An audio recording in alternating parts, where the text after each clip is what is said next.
औज़ुबिल्लाहिमिनश्शैतानिर्रजीम बिस्मिल्लाहिर्रहमानिर्रहीम। नाज़रीन कराम अस्सलामु अलैकुम वरहमतुल्लाहि वबरकातुहू। हम पढ़ लेते हैं इल्म नहव पर मुश्तमिल मशहूर ज़माना किताब अन-नहवुल कबीर, और अब तक जो है इस सिलसिले में हमारे 39 असबाब जो है वो मुकम्मल हो चुके हैं। आज जो है वो होगा हमारा सबक नंबर 40, हुरूफ़े गैर आमिला का बयान। ठीक है, इसको हमने मुख्तलिफ हिस्सों में तकसीम किया है। आज जो है वो पहला ही हिस्सा होगा, पार्ट 1। ठीक है, तो इससे पहले कि हम लोग बाकायदा तौर पर सबक की तरफ चले तो मैं एक छोटी सी तमहीद आपको बता देता हूँ, जिससे ये होगा कि आपको इस सबक का समझना बहुत ज्यादा आसान हो जाएगा। आपको याद होगा कि सबक नंबर 16 में हमने पढ़ा था अवामिल के बारे में। ठीक है, तो अवामिल जो है वो आमिल की जमा है। अच्छा, आमिल क्या है? आमिल वो शय है जिसके बाइस मौरब का आखिर तब्दील हो जाता है। जैसे फी है ना, फी ज़ैदिन, इसमें फी हर्फ जर है और ज़ैदिन जो है वो क्या है? ज़ैदिन जो है वो मजरूर है और ज़ैदिन जो है वो मौरब है। और इस फी अल्फ जर ने, चूंकि ये आमिल है, तो इस फी अल्फ जर ने इस ज़ैदिन को हालत जर्री में कर दिया, तो ये तब्दीली को कबूल कर रहा है। तो इसी वजह से ये क्या है? ये है मौरब। तो आमिल क्या है? आमिल वो शय है जिसके बाइस मौरब का आखिर तब्दील हो जाता है। ठीक है ना। अच्छा, फिर जो आमिल है, अवामिल की हमने दो किस्में पढ़ी थी, अवामिल लफ्ज़िया और अवामिल मानविया। अवामिल लफ्ज़िया क्या होते हैं? वो आमिल जो लिखने और पढ़ने में आते हैं। और अवामिल मानविया क्या होते हैं? अवामिल मानविया वो होते हैं जो आमिल लिखने और पढ़ने में नहीं आते। फिर अच्छा, अवामिल लफ्ज़िया की हमने तीन किस्में पढ़ी थी, एक तो अस्माए आमिला, एक हुरूफ़े आमिला और एक पढ़ी थी अफ़आल आमिला। मैंने आपको बताया था अफ़आल जितने भी होंगे सारे के सारे अफ़आल, चाहे वो फेल फेल अमर हो, चाहे फेल फेल नाही हो, फेल लासिम हो, फेल मुतअद्दी हो, मुस्बत हो, मारूफ हो, मजहूल हो, मनफी हो, कुछ भी हो, फेल हर हाल में आमिल होगा और आमिल होगा। यानी अफ़आल जितने भी होते हैं वो सारे के सारे जो है वो अमल करते हैं। अच्छा, अस्मा जो है उन अस्मा में दो किस्में हैं। कुछ अस्मा ऐसे भी हैं जो अमल करने वाले हैं और कुछ अस्मा ऐसे हैं जो अमल करने वाले नहीं हैं। जो अमल करने वाले हैं उनको कहते हैं अस्माए आमिला और जो अमल करने वाले नहीं हैं उनको कहते हैं अस्माए गैर आमिला। अच्छा, फिर कुछ हुरूफ है, हुरूफ में भी दो किस्में हैं। कुछ हुरूफ ऐसे हैं जो अमल करने वाले हैं, उनको कहते हैं हुरूफे आमिला, और कुछ ऐसे हैं जो हुरूफ अमल करने वाले नहीं हैं, उनको कहते हैं हुरूफे गैर आमिला। अच्छा, हुरूफे आमिला के बारे में तो हम लोग पढ़ चुके हैं बहुत अच्छे से तफसील से। अन, लन, कई, इज़न ये फेल मुदारे पर अमल करते हैं। लम, लम्मा, लामे अमर, लाए, नहीं, इन शरत, है ना। और इसी तरह से जो है ना वो अपना बाव, ताओ, काफो, लामो, वाव, मुंजू, मुस्खला, इन्ना, अन्ना, का अन्ना, लाकिन्ना, लैता, लाअल्ला, ये सारे के सारे हुरूफ आमिला हम लोग पढ़ चुके हैं। ठीक है, अब जो है हमारा इस सबक नंबर 40 में जो सिलसिला शुरू हो रहा है वो है हुरूफ गैर आमिला। तो हुरूफ की दो किस्में हैं, आमिला, गैर आमिला। आमिला के बारे में हम लोग पढ़ चुके हैं, अब शुरू कर रहे हैं हुरूफ गैर आमिला के बारे में। अच्छा, हुरूफ गैर आमिला होते क्या हैं?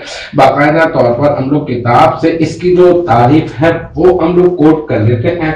अच्छा, फिर आज की जो निशित है ना उसमें मैं आपको सिर्फ एक हरफे मतलब इनमें से एक किस्म के बारे में मैं आपको बताऊंगा, हुरूफ तंबीह के बारे में, कि हुरूफ तंबीह क्या होते हैं। बाकी है कि हम लोग आगे चलेंगे और एक एक के बारे में इंशाअल्लाह ताला हम लोग जो है वो पढ़ते रहेंगे। तो अब मैं आपको इसकी तारीफ जो किताब में लिखी है ना हुरूफ गैर आमिला की तारीफ, वो ई तारीफ में आपको बता देता हूँ।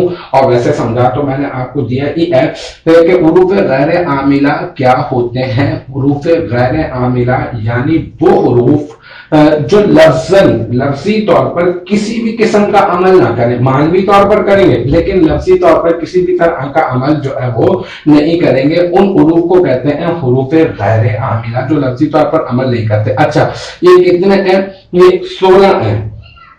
اور بھی ہو سکتے ہیں، لیکن یہ کہ ابھی آپ جو مطلب خاص ہیں اور جو بہت زیادہ جو معروف ہیں وہ یہی ہیں 16، ٹھیک ہے، اتنے میں آپ سمجھیں گے تو آپ کو عبارت جو ہے وہ یہ یوز ہے اور یوز ہوتے ہیں، تو آپ کو عبارت کو سالو کرنے میں آسانی ہو جائے گی۔ تو حروف غیر عاملہ، نمبر 1 حروف تنبیہ، نمبر 2 حروف ایجاب، نمبر 3 حروف تفسیر، نمبر 4 حروف مصدریہ، اور نمبر 5 حروف تحویل، اور نمبر 6 حروف تحقیق و تقلیب، نمبر 7 حروف استفہام، نمبر 8 حرف ردا، ٹھیک ہے، نمبر 9 تنوین، نمبر 10 نون تاکید، نمبر 11 حروف زیادت، نمبر 12 حروف شرط، اور نمبر 13 لو لا، ٹھیک ہے، اور نمبر 14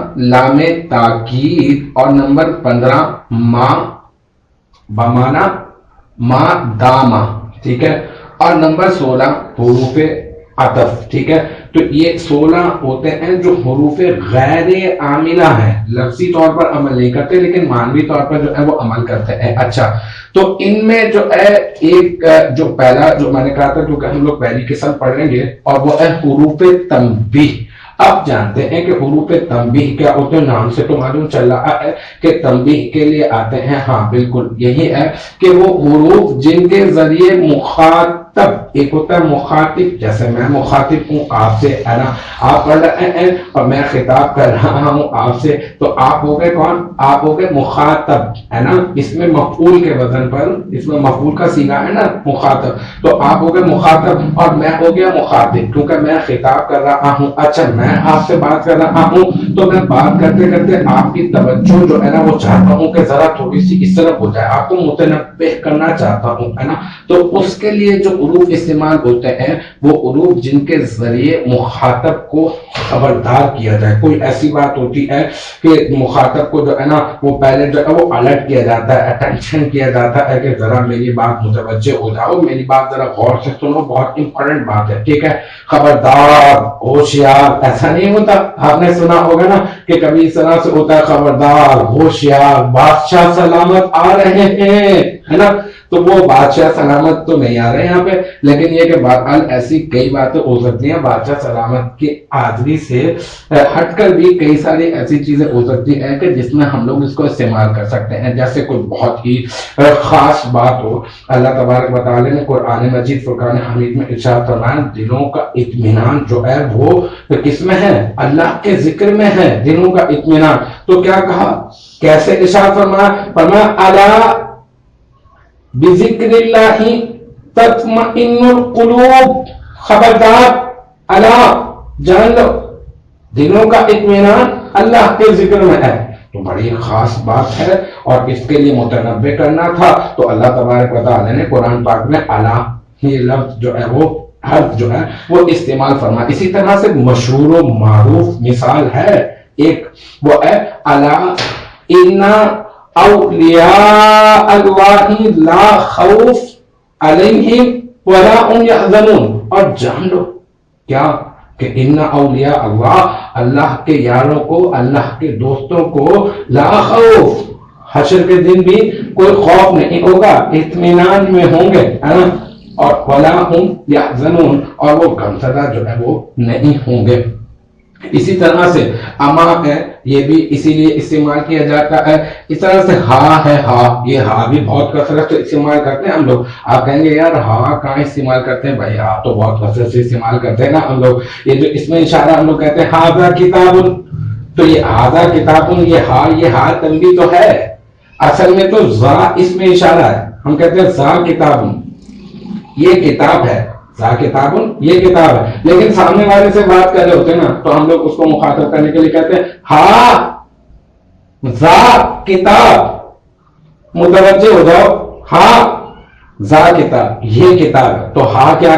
ہا سامنے والے کی توجہ کو اپنی طرف مبذول کرنے کے لیے ایک حرف ہے، حرف تنبیہ، بہت کثرت سے استعمال ہوتا ہے، ہا تانی، हाजी है ना, और हाजा इसमें इशारे के साथ तो बहुत इस्तेमाल होता है ना ये। तो अलमुख्तसर ये कि हुरूफ तंबीह वो हुरूफ जिनके जरिए मुखातब को खबरदार किया जाता है, 3 होते हैं, याद रहेंगे मुझे उम्मीद है। और अला, अमा और हा, इंशाअल्लाह ताला बाकी जो हुरूफ गैर आमिला है उसके बारे में हम लोग आगे चलेंगे, आगे समझाने की कोशिश करेंगे। मुझे उम्मीद है यहाँ तक की तो बात है वो आपकी समझ में आ गई होगी इंशाअल्लाह तबारक व तआला।